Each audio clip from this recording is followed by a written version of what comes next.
Ang pinagkukunang yaman ng bansa. Ano nga ba ang yaman? Sa economics, ang yaman ay tumutukoy sa kabuuang halaga ng mga ari-arian at pinagkukunang yaman na may pakinabang at halaga sa pamilihan, na pagmamay-ari ng isang individual, sambahayan, kumpanya o bansa.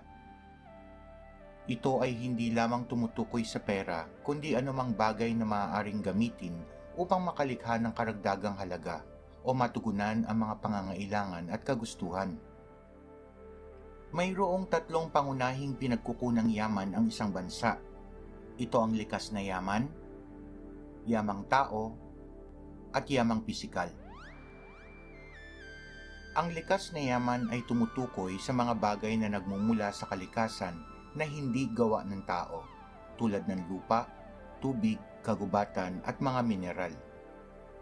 Samantalang ang yamang tao naman ay binubuo ng mga kakayahan, talino, abilidad at lakas ng tao na ginagamit sa paglikha ng mga produkto at serbisyo.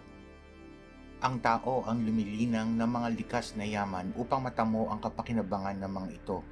Sila ang tinatawag na lakas paggawa o labor force.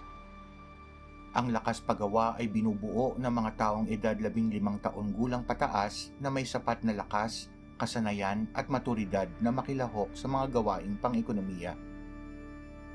At ang yamang pisikal na binubuo ng mga bagay na gawa ng tao na nilikha upang makatulong sa produksyon ng mga produkto at serbisyo.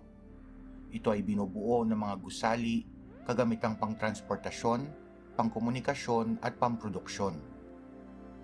Ang yamang pisikal ay nalilikha sa pamamagitan ng proseso ng pangangapital, isang pamamaraang natutungkol sa pagbuo ng mga panibagong istruktura, planta at mga kagamitan at makinarya na magpapalaki ng stock o kapital.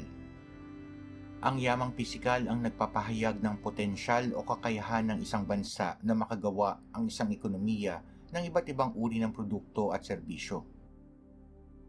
Ang pinagkukunang yaman ng bansa.